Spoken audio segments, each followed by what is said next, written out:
Good evening, everybody. Welcome to Lethal Sales. We have a really fun topic tonight, and that is what do you love and or what do you hate about the car industry?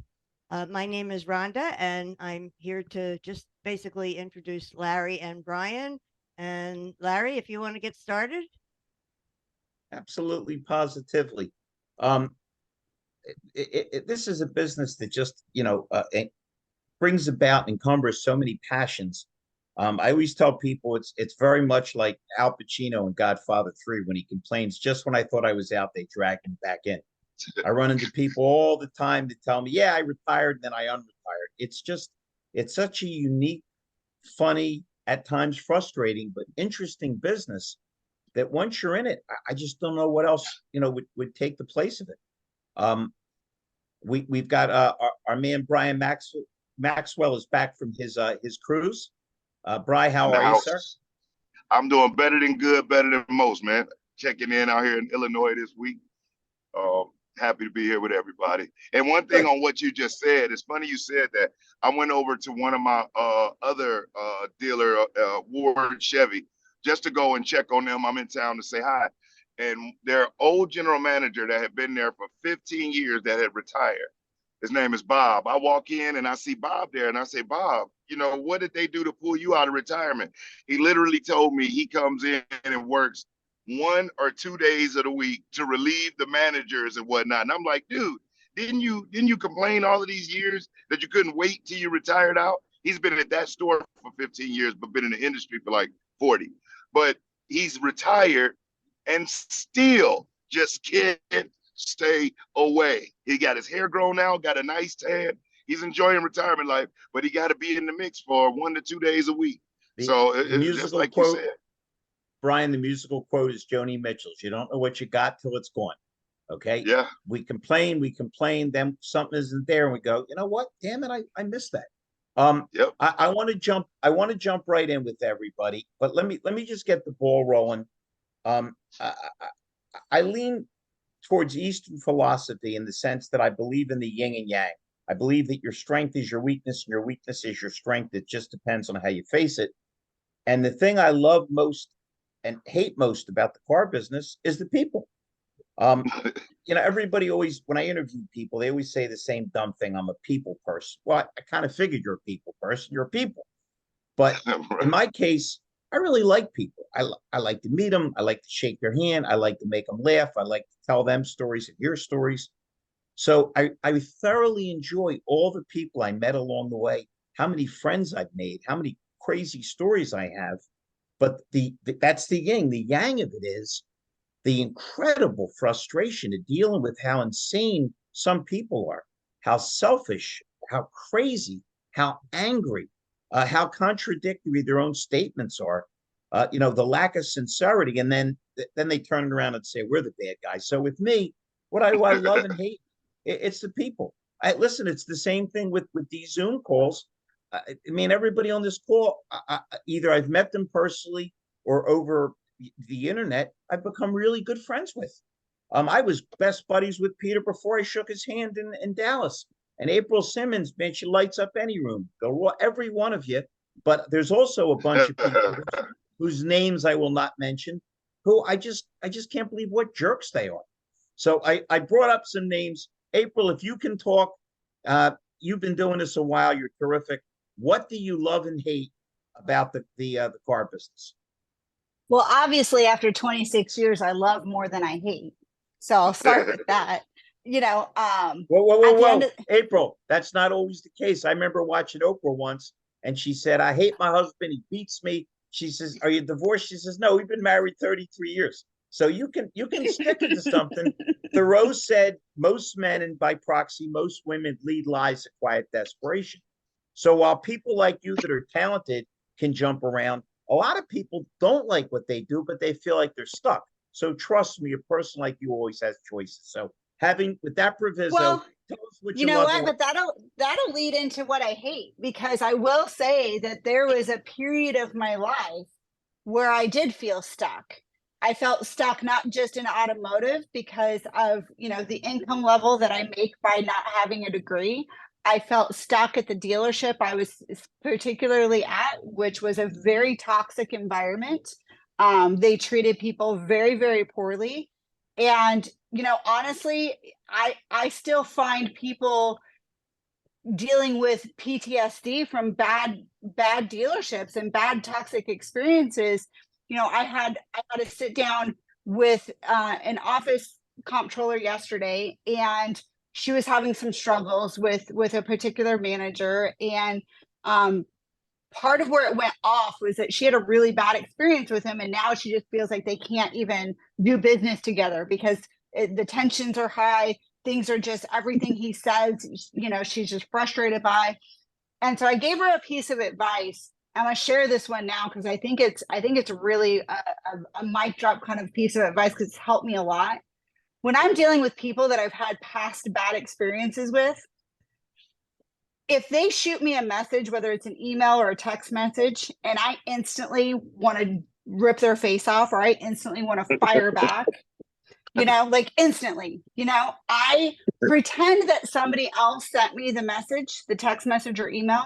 I pretend that it came from somebody else, and I reread it, and then I see if my reaction's the same. Wow.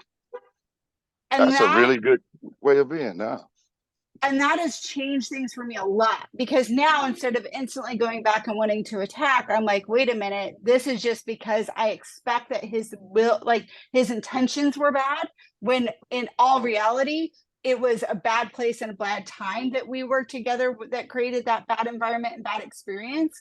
So if I just look at it in a different lens and hear it in somebody else's voice, it helps. But I will tell you all, there is still a lot of toxicity within automotive that I would love to see all cancer cut. I don't believe in I have fired some of my top performers and been ridiculed for it when I've said, absolutely not, I'll sell more without them, because they bring a whole the team thing about down. cancer is it tends to metastasize and spread. By the way, if anybody doesn't think April is brilliant, in the same paragraph, she sounded like Jack the Ripper and the Dalai Lama. She went from ripping somebody's face off to saying, on the other hand, I just pretended somebody else. I love that. April, as always, your input is unbelievably well appreciated. Bill Roth, man, hard act to follow with April Simmons, but what do you love and hate about the car business? Yeah, that was really good, April. I'm not even going to try. I Just think make it good, Bill. I don't want I your think face it's kind of off since I can't see it anyway. Go ahead. yeah. I'm hiding behind the black screen today. I think what I am most drawn to about the industry is the innovation, but I think I hate the hubris. And it's funny because innovation, you really can't have innovation without a bit of bold action, right? Or not a bit, but a lot of activity, a lot of resources, investment, people, all that, trying to make something beautiful or great that would change people's lives. But I do think that the industry gets out over its skis in a lot of ways. And I think we're seeing some big pushback by consumers saying, we don't want this product, we want more of this. And my concern with the OEMs is that they're not making affordable vehicles. They need to get to this place where they can make a vehicle that's 25, 30K that people are gonna be able to afford with these interest rates and everything. So if they don't, it's going to just continue to squeeze out large swaths of the consumer market from buying new vehicles. And I mean, great, that'll open up a secondary market for used cars, but we're seeing used cars at all-time highs. And so I don't know. I don't like, I've said this, I think, on our EV call, I don't like coerced markets. I'm a free enterprise guy. I've been an entrepreneur for many years. And I just want to see more of the free enterprise in the space, and not Bill, a lot of this corporate wrangling. That stilted thinking is everywhere. I mean, look, everybody knows I'm a conservative, not a liberal. I was a liberal when I was younger, but I scratch my head every day because I kind of think I have a decent economic mind. How the hell can the Fed keep raising interest rates and the government keeps printing more money? It's like I lend you 20 grand to pay off your credit cards, and you call me to thank me and say, by the way, Larry, I'm going shopping. Now I got $20,000 worth of credit limit. Think of what Budweiser did. I'm all for trans. I'm for anything. I want everybody to be free. It's America. But to push your market in a direction they don't want to go, football fans don't want to watch soccer, and soccer fans think that football is really football, not the American football. Right. So when you force people to believe what you want them to believe, you're never going to get anywhere. But it goes back to another quote, one of my true heroes, Einstein. They asked him, what's the difference between genius and stupidity? He says, genius has its limits. Stupidity has no limits. Stupid people are going to push the stupidity envelope, till it bends and breaks. Bill, that was dynamite. Peter Smith, what do you think, my buddy? What do you love and hate about the car business? Well, I have to say that the thing I really love about the car business is it is fluid. It always is changing. It's always moving. It's always different. You go to work, every single day is different. There's no single day that's ever the same. It's not a repetitive, monotonous business that you're just going to burn out because you do the same thing over and over again. Yeah, but think about, Peter, think about the insanity, and this is going to make Brian Maxwell smile, of the stupidity of some salespeople that'll tell you how bored they are. I know. How can you be bored? There's a few states where you can't, like Ohio and Virginia. But if you can write somebody a check for 100 or 200 to send somebody in, and thousands and thousands of people through your family, your friends, people you played sports with, went to school with, if there's products to learn to compete with your cars, and if you can go from broke to making $3,000 in one day, why would you ever let yourself get bored? Because I think people allow that boredom in. And the drill, negativity and boredom. If you see a boat on the water, it's floating because the water's outside. If they let the water in, it sinks. I'm sorry. Yeah. I didn't mean to interrupt you, but Brian likes it when I interrupt constantly.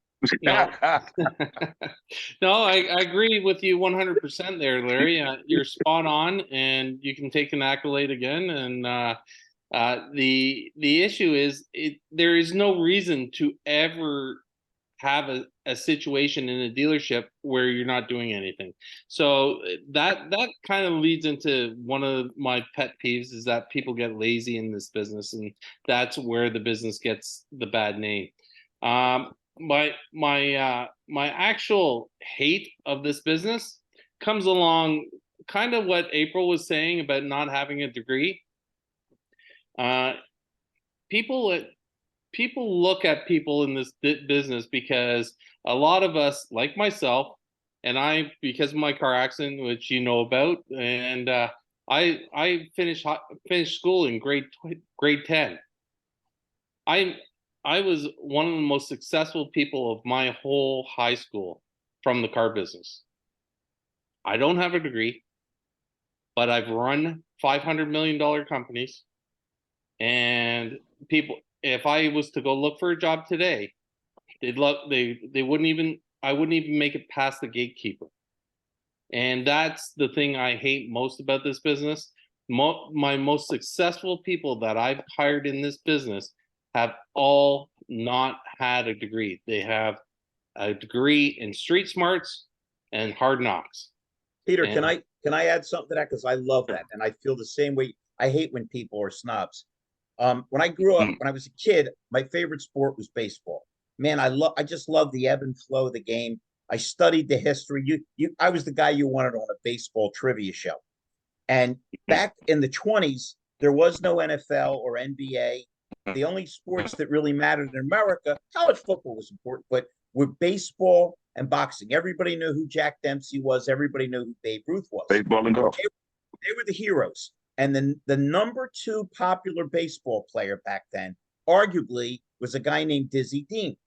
Dizzy Dean was an incredible pitcher. He played an all-star game. A guy named Earl Averill hit a line drive off his toe and broke his foot. He changed his pitch in motion and ruined his shoulder. So what did he do? Became a broadcaster. Sound familiar? The problem is, you left school in grade 10. He left in the 4th grade. So people didn't slide into second base. They slud. And he said, ain't. Now, I'm not making this up. The national school teachers did a petition, and they said, Mr. Dean, you are an influencer of children. Would you please stop saying ain't? And his answer was, lady, this is the Depression. A lot of people that don't say ain't eating. So I understand exactly how it is. I hate people that talk down to people. I hate condensation. We see it everywhere we go. Peter, that was awesome. How about we're going to wind up with Brian Maxwell, because you know he's been saving up some dynamite stuff. Jeff, Oh, what do you love and what do you hate, my buddy? you asked me or Jeff? Jeff, right? Jeff, we're saving you, Yeah, brother. You're going to be yeah, a giant finale. yeah. You're That's gonna what I thought. talk about Yeah, dynamite. yeah. Okay, well, I'm going to start with hate, but my hate and love sort of blend with each other. My hate is that the industry is still, I think, on a lot of levels, very narrow and old school thinking. You know, they're just stuck in their ways, and you know, guys that are under 40 have a different view. No offense to Mr. Maxwell, he's probably younger than that. No, I'm over 40. I'm 45. But you know, to Peter's point, you know, the degree doesn't matter as much as the experience does. You Right. know, and I think so. That's Whoa, whoa, you know, whoa, my whoa. hate Hey, is that- hey, Jeff, to back up what you're saying, me and you ain't kids. We remember when a degree meant you were going to be a lawyer, a doctor, an accountant. Right. Today they got Yeah. bullshit degrees that they can't make them a penny, and they owe 92,000. They wind up flipping burgers at Wendy's with their damn degree. I'm sorry, I just had to spit that out. they're so hesitant to move, and you know, half of them will run towards the next shiny object, and half of them will just say, "We're not changing anything." You know, Yeah. I shared with the group that my son actually started this week at AutoNation Toyota. You know, and they're supposedly they have 52 bays, by the way, Larry. Would And you do me a favor, Jeff? When he's pulling out, have him run over a couple guys. I could use some more business from AutoNation. Yeah. I'll be in there because I told you my antennas go up. So at the right time, after he gets settled, when he's secure with his job, I'll go in there and blow mine. So Did you notice that, Brian? We got April ripping people's faces off. Jeff's running people over. We've turned this show very violent. That's where it's at. That's where it's at. It gets better and better every week. I'll be gone for a week, come back. Next week it'd be cannibalism. So keep it going and growing. No. I'm from Philly, bro. We're sticking with cheesesteaks, okay? You can eat people in Illinois, but how much scrapple can you eat? You know what I mean? Go ahead. I'm sorry, Jeff. my flip about the love is kind of just that the business is so fragmented. And, you know, I've said this to Larry more than once, you know, if we can just get a sliver of the pie, any of us on this call, we'll do all right. You know, we can still make $1 million because it's so busted and fragmented. And, you know, it's funny because right after I left AutoNation, I sold the first vehicle online, by the way, if I never mentioned that. And, Damn. For you know, AutoNation ever? Yeah. Damn. But I went down the street to another company in the marine business that had 85 boat retail stores. And they're a public company now and stuff too, but they're still using templates that I wrote in year 2000 for their email, right? Damn. Now, For the email. and so I guess I was that good back then. Right. By the way, April is no longer on the call because when you said the templates, her head exploded. You know it. You know it. I'm gonna talk about I'm I gonna know start ripping people's faces off. There we go. Say Back those- to violence. say I those love dirty you. words. April. And it's Didn't just the lady- that. So I'm so sorry, this, but didn't the lady say, I just have to tell you this, didn't the lady say when we first started that we couldn't curse? And you're gonna come on here using curse words like templates? All right, go ahead. I did, and I'm keeping score. that's just Good. April, I hate it when you're funnier than I am, but you sure That's- were there. Go ahead, keep rolling. Go ahead. that's only a That was suggestion, hilarious. April. No But customer. by the way, have you noticed, Brian, when we started this podcast, everybody was nice. Now I got everybody interrupting everybody. I love it. God bless America. So You told us how to do it, Larry. I'll finish and I'll hand off to Brian. But so this boating company now, again, public company, I think they're doing record quarters year over year. They're up to about 4 billion now, but they're still busted. You know, even companies like that, the AutoNations of the world, the Best Buys of the world, you know, they're $1 billion orgs. that still suck in a lot of ways. And that wasn't a cuss word, April. That's allowed. Well, listen, you said it, and I'm not being facetious. Think of the analogy of a boat. If you and me are in a small rowboat, we want to go in the other direction, we row the other way. But it takes a lot to turn a big boat around. A lot. And these big companies are so bureaucratic and it's so difficult. And people, everybody in this call is passionate. That's why I'm so thankful you're all here. And the best way to make a passionate person insane is when they really do care and try, and you beat the caring and the trying out of them, because every one of their efforts seem to be in vain, because by the time it goes up the levels, it disappears. And Larry, sorry, Pete.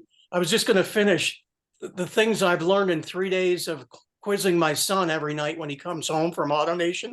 He says, Dad, he says, they're so backwards. He says, it's just old school. I got to take, the work order physically and go over to parts and get my own parts and sign them out.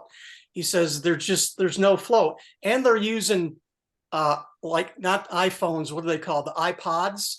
Not iPads. Yep. iPod, not iPad. Because the little things in your ears. iPod. It's like a iPhone, but it's only internet. Did they buy out the closeout company? Because I didn't think you could get those anywhere. I was going to say, where do you get that? Where do you replace them and stuff? But so here's a company that's worth billions that doesn't realize that when you pull people off a job and get them involved, not only do you break the workflow, but the amount of time they lost. If they got somebody in that made any sense at all, they would say, as profitable as we are, look what we're leaving on the table. They should have parts runners, and that's plain and simple. But just back to the point where you were saying you can't turn a rowboat around in a big ship. A big ship. So one of the things that I've always said, when people have me come in and consult and go into the dealerships and that, they're looking for the instant gratification. They want it now. And I do the SWOT analysis and I do everything that is necessary to see what the operation is doing.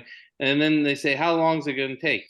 And I tell them, and their response is, you got to be kidding me. And I say, can't turn a battleship around in a bathtub. It takes way more time. These dopes that are looking for instant gratification are the same people that don't understand that sex is great, but you need a little bit of foreplay. Look at that. I said foreplay. Brian got excited. Coming off his honeymoon. That ear nibbling stuff is going a long way with him. Go ahead. I'm sorry, Brian. There are going to be demerits left and right in this call. I'll tell you right now. There's no question. I have to edit this one. Yeah. All right, Mr. Maxwell, and we're gonna pull back to everybody else because this is dynamite. Brian, what do you love and hate about the car business, my good and great friend? I myself, everything that y'all said is true. Lately, it seemed like I had a little bit of an epiphany, though, because I know we talk a lot about the salespeople and we talk about management too. But one thing I realized is like coming out here, they're in their own bubble out here in Southern Illinois. They got their thing going, family-owned dealerships. The brothers own the competing dealerships that seem like another group, but it's really them. And as opposed to the place that I was last month, I realized one thing: creativity seems like it has either been removed from people or due to social media, chat GPT, it's gone. Here's what I mean. I came in, what I'm about to tell you 1,000 times. I bought 2 boxes of Krispy Kreme donuts this morning just because. Walked in and I hit the technicians up, service, of course the managers and the sales crew. And then I had some breakfast sandwiches by the time you got to the store, how many Krispy Kremes were left? You can tell me the truth. Hey, I was good. I bought my own 3 to eat on the side so I wouldn't, because it was very tempting after I ate those 3. But I said, you can't go in there.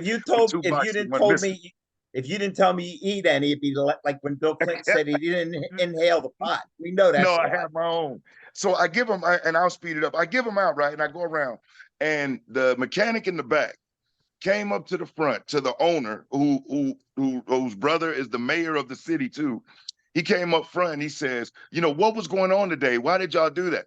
And they said, well, what did you talk about? We didn't do anything. Brian did it. He asked me, he said, why'd you do that? I said, because I just wanted to hook y'all up, man. I think everybody deserves to get some. That guy literally said in his 5 years working at that store, no sales rep had ever come back there and given any technician anything ever. And do you know, after that, one of the sales guys that saw me do that this morning, could I tell him, hey, you need to befriend a couple of technicians and a couple of service advisors because they can hook you up. He went and asked one of the ladies, did she want something for lunch? She took it, brought it back. When he came back, she had 3 sheets of ROs with phone numbers of customers and all of that. And it was just an example of so one of the things I hate is the lack of communication, the lack of synergy. Brian, how many of these stores, and you hear me say it on every damn podcast I'm on, don't have sales service meetings? Right. Yeah, no. The sales people see service as guys with rags in their back pocket who never get the car ready when you need it. And the service guys see the salespeople as spoiled guys wearing shirts and ties that make too much money, that are arrogant. If we don't get these people together, we all lose, because if there was ever a symbiotic relationship, it's between sales and service. April, I started a BDC in the store that I own. I'll never forget it. And a guy came up to me screaming and hollering. I said, shut the door and shut up. What's your problem? You know, you can always talk to me. I can't believe my time was wasted. I said, what's the matter? They brought this guy in. Well, we wound up making $5,000 on the guy. And I'm talking back in the early 90s, which was it's a nice piece of change now. It was really extraordinary. And I pulled him aside after and said, listen, forget the giant commission you just made. Why would you ever get angry at somebody for bringing somebody in? So again, it's the lack of communication. You don't just, right. You're pretty well known and I'm pretty well known. Would you like to tell everybody, and it's embarrassing, or I will, how many times we go to a store, the owner cut us a big check, we show up and they're like, oh, are you coming here this week? The lack of communication always flows downhill. That has happened several times where I show up and they don't have the office ready for me because the GSM or the admin lady didn't know I was coming. Yep. And this person, yeah, that's happened a number of times. Yeah. You don't listen. I don't know. I'm not kidding. I don't know how well you know April or Peter Smith. Okay. 2 of the world's greatest communicators, because I'm not being disrespectful. If anything like me, they over communicate. They want to make sure everybody knows what, why, when, and where. So people like them, they trust them, and they don't get caught short. But the 3 of us, and you are in a minority, because we're in a world where people, not only don't they communicate, I'll tell you what, I made a fortune, and I'm making more now because I answer my damn phone. I hired a young lady I sold a car to named Pam to answer my phone if I can. Call 100 people, business people, and see how many answer their phone. Did you ever have this? Anybody that recruits, I get it every day. I answer my phone and they pause because they don't know how to speak to a human being. They were almost hoping and they get an answer. Right. So the lack of communication is so universal and so sad. But in our business, which is all, April, you were on that call this morning, that dynamite AI room that you and Wendy started. Empathy. You could have the greatest AI system in the world. If you can't empathize, if you can't feel for the person, tell me where the hell you're going, April. Well, you can't solve problems, right? Like at the end of the day, that it all comes back to the same thing. And Larry, if I could stand up and applaud what you just said, I would, because communication is the actual core to almost every problem we have, lack thereof, right? So people ask me all the time, what's your job, April? And I have come to the realization my number one job is actually I'm the communication liaison for the group. Between vendors to the stores, between the horns to the store, nobody communicates. None of them. Nobody communicates. And April, Brian just got married again. You know why his first marriage ended? His wife said, "You never listen to me," and he said, "Did you say something, honey?" That was the end of that. Right. But it's so true. And the lack of efficiency, it's actually to a point of genuinely being frustrating, because when people don't communicate, I start to feel like people don't have empathy. If you're not willing to, if I'm communicating with you, it's similar to a relationship. That's actually a perfect example in a marriage. If I'm communicating to you and you're not communicating back to me, then how am I to feel? I'm to feel like you don't care about what I'm trying to do or help you. You don't care about what I'm saying. You don't care about where we're trying to go. And so the lack of communication, especially if you have somebody communicating with you and you don't communicate back, it just makes the other person feel like you just don't give a crap. And it also ties, April, it also ties in with not being likable. Because when you get the feeling that the other person doesn't care if you live or die, or they're not listening to you, everything else goes out the window sideways. You just hit the key word, Larry, listening, right? Because that is the easiest thing for us not to do, right? We don't have to speak all the time, but it takes effort to listen. Jeff, every class I've ever had, every class, I always like to say, what do you say to the guy that says, I only have 10 minutes, I got to go watch my son play ball? I always get the same, I can do it in 10 minutes, only if you're a hooker at a casino. You're not selling a car in 10 minutes, okay? The answer is, what does your son play? Football, you might have the next time. She's a tennis player, you might have the next Serena Williams. It's all about listening. We're horrible. Hey, Brian, have you ever seen this? You've been around the block 4 million times. You see a salesman get told by a customer, I got 2 kids, but he's not listening. 20 minutes later, he says, you got any kids? Yeah, I had the same 2 I had a half an hour ago. I didn't put them on eBay. It sounds funny, but nobody on this program likes to think that they're not being listened to, because that means you don't care. That means you don't care. Two things, Larry. Two things there. I absolutely agree 100% what's being said. When I come into a dealership, there's 3 things I talk about, and it's called the 3 C's: communication, collaboration, design to make clarity. And that goes along with the active listening and the critical thinking. So if you can package that all together, you can develop a winning culture very quickly. Because Brian Maxwell has a 4th C. It's called get the check. Brian likes to get the check. At the restaurant, I hope. But I love it. And Peter, you just said something, what you said, develop, right? I'll give another example, and I won't say that that's the group I'm training for these last 2 weeks, just in case they run across this podcast on somebody's thing. So what are you talking about? You've already referred them to Cain and Abel. Man, wait till I get done. Did you already get the check? Oh, yeah. I get the check, right? See? It's that 4th C that's so crucial. One thing about me, I get paid weeks before I ever leave. That's nonstop. But the thing about it, when Peter said develop, I'll give you an example. In the store, I'm talking with upper management. I said, what's this person's closing percentage? They said, like around, and okay. I said, I asked the next person. They gave me another around, and I let them go through everybody. I said, I'm gonna note that. Then I said, okay, on your marketing. Because he was like, yeah, we're having these changes done. And I said, well, what's your percentage of contact with your leads versus your closing percentage? He says, well, I think it's somewhere. Point being is that a lot of these places, I think Peter referred to it weeks ago, data.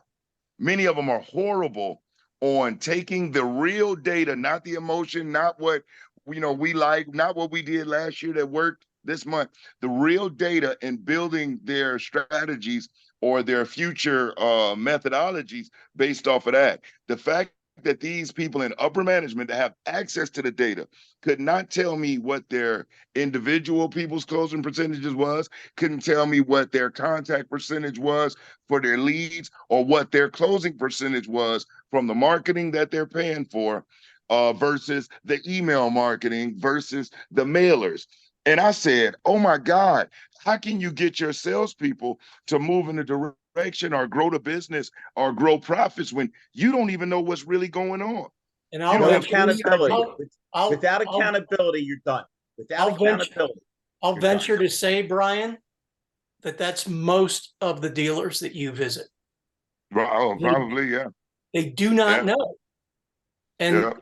And they need to call Jeff, by the way, to get that info, and you and I need to talk offline. But or April to get somebody's face ripped off. That'll get their attention. if Jeff, if that's what you do, which is help them with that data, man, there's so many of them because once we start having conversations, and sometimes I'll open up my stuff because I have products that sell 24/7. And so I can show them specifically, this is what works, here's why. Because Segmetrics told me at this point, or my YouTube analytics, when I went and ran my reports on that, and I know at this 45-second part in the video, between 3 minutes and 3:45, this is where people really, really, really gravitated to. So I'm gonna take that and build that, but it's all off the data, and it just helps it improve and improve and improve. But like Jeff said, most of these stores don't. So Jeff, if that is what you do, my brother, I definitely can introduce you to a number of stores I'm dealing with that need to centralize that and simplify it. Most of them, Brian, referred to the old cliche. There's statistics and just damn lies, which is all they are, because they basically massage the numbers, or the people feeding them the data massage the numbers. And if you're not holding the people accountable, how are you ever going to make somebody better? How do you know what they're missing or what they're making or what the area needs to be improving, or if they are improving? You don't. And that's what happens. People make knee jerks that don't work for a week. They change it, not realizing what was going on. Check out what was happening geographically. Was you in the right demographic? Was your content on point? But just give it time to make it work. But first, you got to identify the data. I see so many people in business, adjustments to their process off of just a feeling. Or since one person, one will say, I really don't like that, or you should do this. And all of a sudden it hurts their ego, and they go change up everything for that one anomaly. April, it sounds like Brian's talking about have to watch Brooke Furness's show, because it's called Facts, Not Feelings. Fact. Here's one for you. When people look at that knee-jerk reaction, it goes right back to instant gratification. They want it now because they can pick up their phone and they can make a call. So they assimilate everything with digital is instantaneous. They get their emails instantaneously. They get text message instantaneously. They want results the same way. And it just doesn't happen. And that's why Larry and I are often on another podcast with our good friends Ian and Jeff on the Auto Hub Show. And with that, we talk about the Great Reset. COVID is going to allow this business to have a great reset, and it hopefully will take a number of the upper level dealerships and get them into the true winning fashions. You scare me, Peter, because you're over there quoting Klaus Schwab and the World Economic Forum. You down with that? No. The Great Reset. I said, oh Lord, that's Klaus Schwab. No. Forget about Peter. I'm going to quote Charles Darwin. It's called Survival of the Fittest, and a great Philadelphia song guy. Okay, Jerry Butler. Only the strong survive. Man, if you're not using this time and entrenching and realizing, okay, the money's flowing all over, now's the perfect time to get better. By the way, over your right shoulder, Brian, what the hell is that picture on the wall? I know you're at B&B. The name of this Airbnb is called the Catnap. So like they have pictures of all these. Let me see if I can turn it around. Hold on, wrong one, my bad. Hold on, let me see how I flip it around. They got pictures of all these cats and crap on the wall. Did it flip? Well, you can't see it that way. Let me see. I can't zoom in. Screw it. I don't know what the hell I did. Everywhere. Yeah. I'm looking at this damn thing and I'm thinking, shit, I hope he's in a B&B, because if that's his aunt on the wall, he's got some ugly family. No. I screwed up somehow. I don't know how to open this damn thing back up. Oh, there we go. Yeah, it's the Catnap. Did the camera flip back around? My phone is going through all types of crap. It's all right. This is the why I hate the car business, not the tech show. Don't worry. I'll share another precursor to what really happened with COVID in the car business. I ran digital marketing for Bass Pro Shops, for all their boat dealerships within the Bass Pro Shops. And somebody at corporate, Bass Pro and Tracker Marine Group, who I worked for, were two different silos. and they were kind of like cousins at that time. Now they're all one family, but somebody at corporate decided, you know what? We advertise price on all of our boats online and all the details, and the boat costs the same in New Jersey as it does in Sacramento. It's just the shipping is different, but the boat costs the same. You know what? We don't need salespeople. We're going to just hire clerks and pay them hourly because they're just taking orders. So all the good commission salespeople were gone within 2 months, and they're still doing that now. You know, I don't know what their pay plan is, but you know, this was 10 years ago. Are they winning, you think? Well, even though their shoes are untied, they're still running the race. You know, that's the way I look at it. Yeah, but it's like our business. People make money not because they're brilliant. They make money in spite of themselves because it's unassailable market. Nobody wants to be walking. People want to drive. And all the fat cats for the last 2 years, right, on COVID, I just, you know, virtually I just had to not screw it up. That's what we haven't heard from my buddy Bill Roth. Bill, man, you're soaking this all in. You're running these big meetings and where you're making people feel good and you're drawing them out. Give us a little bit more info, man. What do you love? What do you hate? And it doesn't have to be the car business because life revolves around the same thing. It's people and connections. Oh, thanks for reaching out. I've worked in the boat industry, Jeff, as well, and actually put on a boat show here in Idaho called the Idaho, or it's called the Cowboy Boat Show, here actually just last year, and it was based on this Yellowstone meets boat show kind of theme, very high end. But yeah, I think they made some mistakes by getting rid of real salespeople. The industry really needs a strong dose of emotional intelligence, right? And I think it needs to be looking for people that are naturally curious. And that's what I meant by hubris earlier, was that in the last 2 years has just only exacerbated that because people making money hand over fist. You got guys that are order takers making $250 a year, selling Hondas and driving, 6 Series Beamers. And that's coming to an end here quick, and people like the writing's on the wall. You can't look at these numbers, these macro numbers, and go, yeah, this gravy train's going to keep going. So I think this industry is about to get humbled. That's my prediction. And as a service provider, as a branding guide, that's my message to these dealerships.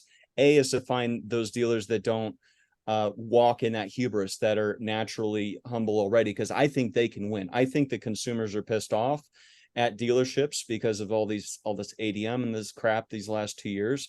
You add that to 40, 50, 60 years of the other games that have been playing and hiding keys and all this shit people do. Sorry about the language, but it does kind of ruffle my feathers because everybody sits around and goes, well, AI is going to sell cars, direct consumers going to sell cars. No, people that are honest, good, salt of the earth people are going to sell cars. That's what I care about. And to the degree you can train an industry to rethink how it engages their next door neighbors and not piss them off and not treat them like they're a number, to actually slow down and go, oh, you have children. Let's talk about that. What's this utility of this minivan for you and your family? Not, already counting the commission before they've even earned it. So let's not even talk about cars for the first 10 minutes, right? To Larry's point and Bill's point. Let's talk about your family. Let's just bullshit. Look, can I jump in? I just have to say, if you really want our salespeople, advisors, managers, everyone to treat our customers that way and to actually care about our customers and do those things, which I fully believe in. In fact, I was early on told if you spend 90% of the process and sell yourself, sell the dealership, build rapport, then the rest of the deal goes very smoothly. You make a lot more money selling more cars. That's all factual stuff. But here's where I challenge this. If we have an expectation of our employees to treat our customers that way, how are we treating our employees? Are we taking the time to care about them? Are we taking the time to get to know them, what they care about, what they do on Saturday night? If we're not, I used to go to the Saturday morning meeting. You got beaten to a pulp, called every filthy name, and when you were degraded down to a one-cell paramecium, they'd say, all right, go out and sell some cars. The disrespect, the condensation you get from a lot of desk managers, or the disrespect they show customers. Why would a manager ever say throw them out about a customer? I mean, there's always Because hope. they're arrogant, egotistical It's idiot. the Glenn That's Gary, why. Glenn Ross meeting on Saturday, right? Yeah, Yep. that's why. You know what's funny? Like, again, we're talking about this great topic because just today, or when I got here this week, last week, all the new guys that I had brought in the week before, they all had a week to get in the mix. And so this week, the general manager was telling me what they thought about this person, that person, who they thought was gonna make it. Y'all know the shit that they do. After a week, you know, they've got it all figured out. So I sit down with everybody as a group in one room, no managers, just us. And I say, hey, let's cut the shit. Y'all be real with me. Tell me what's really going on inside of you. Not nothing that you think I want to hear, but the real shit. And it started off with one of the guys that talked about how afraid he was. And he was afraid because he was used to this. And it went around the room and it was getting deep. But that level of deepness allowed us to have a conversation that when I say Monday, when we came out of there at lunchtime, when they came out, they all felt renewed. And since that time, out of those 6, they have put up 11 sales since Monday. And the management asked me, you know, Brian, what they've been really kicking, right? And I said, what do y'all really know about them? And they knew their names and basic stuff. But I did express to them, I said, guys, everybody's not just motivated by these 15-minute sales meetings. Let's go kick ass and make a lot of money. Some of them just want to know that you give a damn. They No, really no, just not some wanna of know them. that you All of care. them, Brian. All of them. Yeah. We're all. You might have 100%. some sociopaths, but most people are the same. We want to feel like we're part of something. We want to feel respected. We want to feel like we're in the mix. It's why people love to be on teams and love to feel like this is part of me, and why we identify with a band or a team or a hobby. We get so into it. Everybody wants to feel that way. And unfortunately, most managers never were given a dictionary, so they never looked up the word manager, which is Right. to manage, to make the people Right. you have better, not beat them up, not knock them down to their knees, make them better. And let me tell you something. April might have said she wanted to rip people's faces off, but she'll nurture you to death because she understands that she's got to make the people around her better, and that makes her feel better about herself. Am I correct, April? Oh, 100%. I mean, to go so far as to actually say over the last couple of years, really, I've come to the realization that's my why. You know, why am I in this business, and what is my why as far as being a human in this world? And it's twofold. It's solving problems, which I love, but it's also I'm not family. I don't come from, I'm not third generation automotive. I grew up in a small town in Nebraska. I got into automotive. I hustled. I worked through all the trenches, done all the jobs.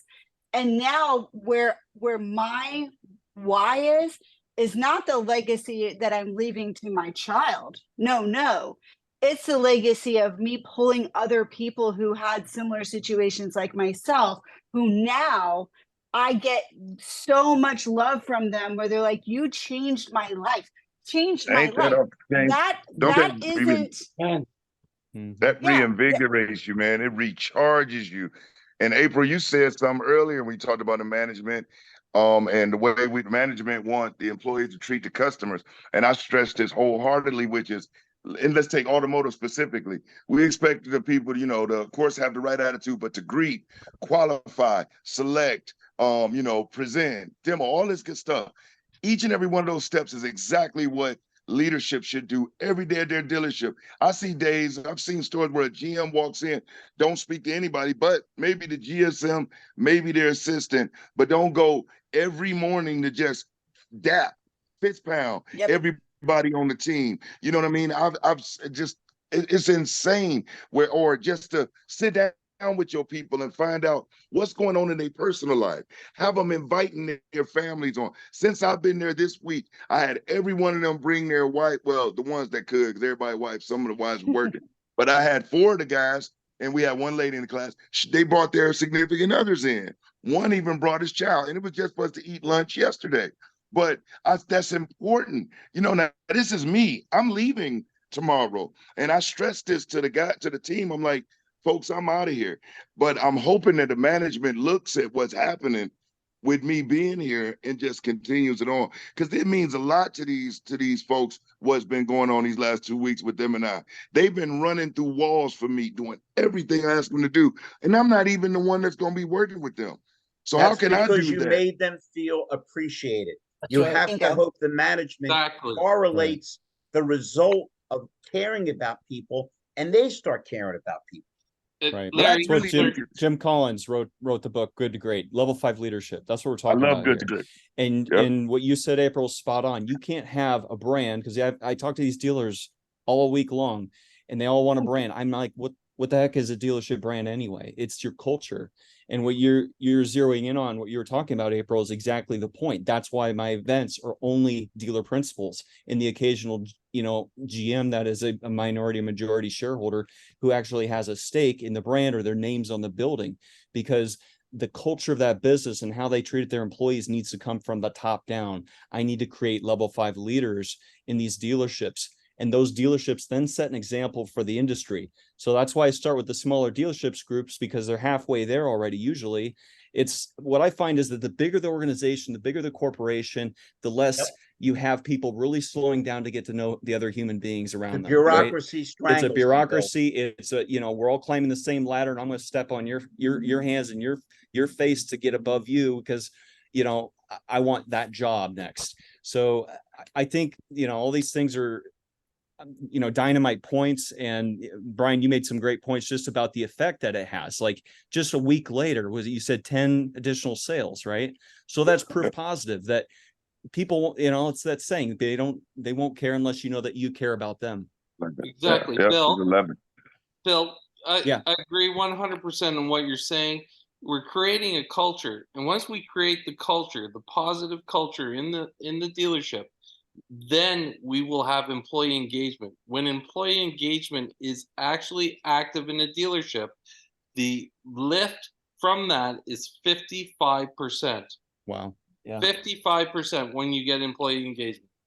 Peter, Yeah, I because had you're I had creating a, extensions of yourself, right? It's not you take you take a level 5 leader and you make everybody in your organization that level, that caliber of person, that level of curiosity, emotional intelligence, and then that ports over to how they engage with the consumer, and that's how you fix things with the consumers who are upset, right? Exactly. That's how an Hey, industry Bill, changes its ethos. what- Sorry, I'm rambling here.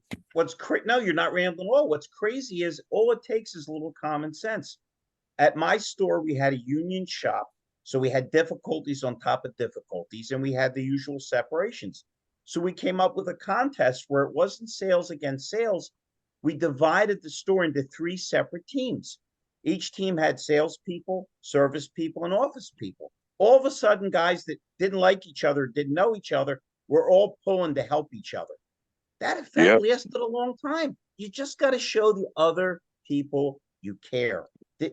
I think it's harder to be in an atmosphere where people don't care than when they do, because then you have all these jagged feelings and emotions, which nobody works better when they're upset. Nobody likes Nobody. To, you're ever in a, Brian, I'm little, but I've Not been even in a some box. good tussles, man. When you're really screaming at somebody and punching them in the face, it ain't like pro boxing. When you're done, you're exhausted. It takes too much strength and energy to go crazy. If you can keep Even in people feeling boxing. good.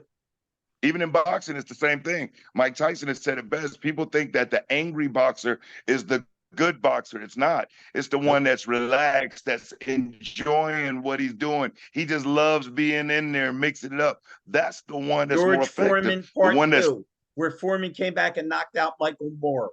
Man, he was heavy. He stood up.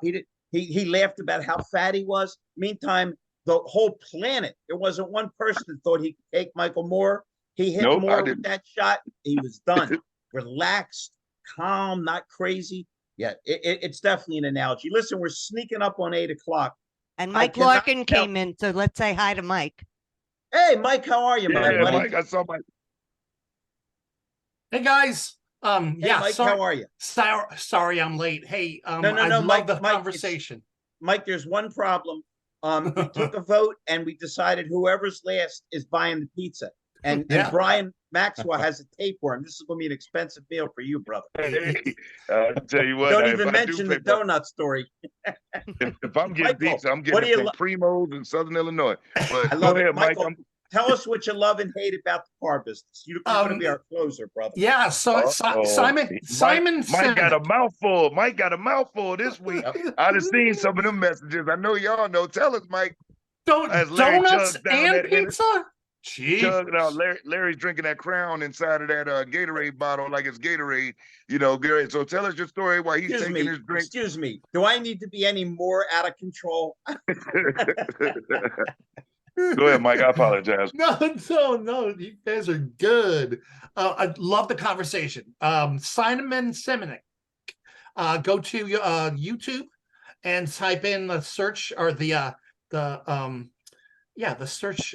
Mike, on this know show, your why. Mike, on this show, we only quote the Bible, so we don't upset Brian Maxwell's father, and we talk about Inner Moron Demons, the book that I wrote.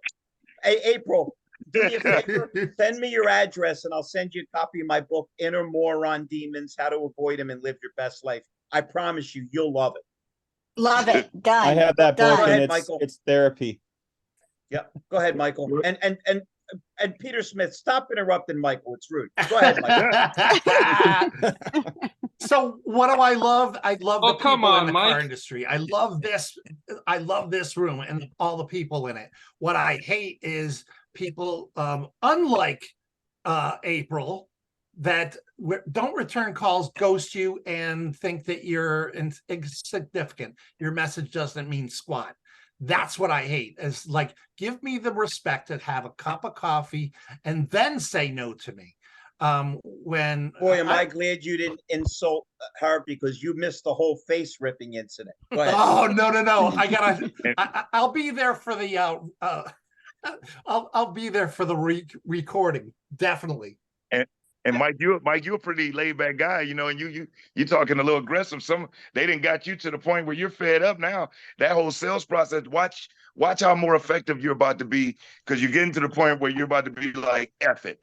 Let me just get straight to it and just talk real. Because you've been, you see how you've been trying to be really nice, really polite with everybody, but go ahead and finish your story, because I'd love to hear what else you had to say. No, hey, Brian, you know what's going to happen. He's going to wind up killing 11 people. And the reporter will say, he seemed like such a quiet man. Hey, he getting pissed off. He getting sick of it. Well, my nose is red. That's for sure. Because I got your message the other day. Did you end up resolving that issue? No, it's still going on, and they ignore me. I'm like, what are you talking about? When you sign a contract, you're basically saying, hey, everything is good. Okay, well, give me what I need, and as far as me helping you, and pay me. I mean, nothing. Yeah. I was like, what is going on here? We go back to a quote from my late father, Mike. God bless those that wish me well, and all the rest can go to hell. If they're not on my side, get out of my way. And FYI, Mike, I don't know if you do this or if any of y'all do this, but after I've had a conversation with the owner or general manager, whoever it is that's booking, and I'm sending over the invoice and everything, I always either call back and act like a customer that needs to get the lady, the controller, or whoever handles cutting the checks, email address and name. I always get that. So when I send it out, they're on it, and the owner or GM on it. And here's why. There has been so many. It happened this week. Last week, I was here the week before last, and we booked for this week, and I gave him the invoice while I was there. I emailed it to him. So last week on Tuesday, I didn't get my check didn't arrive, and I sent the prepaid FedEx label with it. I called him, and he said, you know what, Brian, I didn't even see the email. They had it out that day. So it might be that the owner or the decision maker isn't seeing it. But if you get it to that controller or to that check cutter, because when they get the email, they're going to contact that owner and say, hey, why is this dude sending over an invoice or whatever? So instead of asking them, because if you ask them, hey, can I get your controller or whoever in accounting handles that, their email address, they're going to tell you no, because they don't want you harassing them. So you're going to have to, I would proactively, after you had that conversation and somebody agree, call back and act like somebody else if you got to, but get that person's email address and name and copy them on the email when you send over your invoice and agreement. And I assure you, you'll see it get expedited because it works like a charm for me. Now, Well, keep in mind, Michael, you're good taking advice. advice from a guy who's in a room filled with cats dressed like human beings. And it's six. Including me. Including me. All right, listen, this Look, this show But went this is even not better my than freaking house. this show went even better than I thought it would. We promised to come up with another great topic. Can't thank every one of you enough. It was just such a pleasure. April, I know how busy you are, and Bill, I Did knew you say were on you a were family shorter thing. than you thought? No, Did you say you were I shorter said than it's you even thought you were? better, brother. Oh, brother. my bad. When I get a basketball in my hands, you'll find out how short I am. Okay, Yeah. you'll be telling your Bose. grandkids about what I did to you in the lane. Hey, Larry, Yes, do sir. you remember Muggsy Bose? I sure do. Yeah, I 5'3" remember and won Muggsy. the slam dunk. Absolutely positive. No, that's Spud Webb. That was Spud Webb, not Muggsy. Oh, now you're gonna Spud get Webb picked. won the dunk contest. Bad Yeah, enough your Muggsy Bose father's played for telling me my biblical quotes aren't biblical quotes. Don't start any trouble. It's the end of the show. Listen, No, everybody, Muggsy stay Bose was healthy, Charlotte. stay in touch. It was an absolute pleasure. Can't thank every one of you enough. Your input is I just love having you around. Everybody stay healthy. April, don't forget to send me your just text me your Yes. address. Yeah. Can't wait to get you my book. You will laugh your butt off, I promise. And Coming Jeff your way is now. my zen.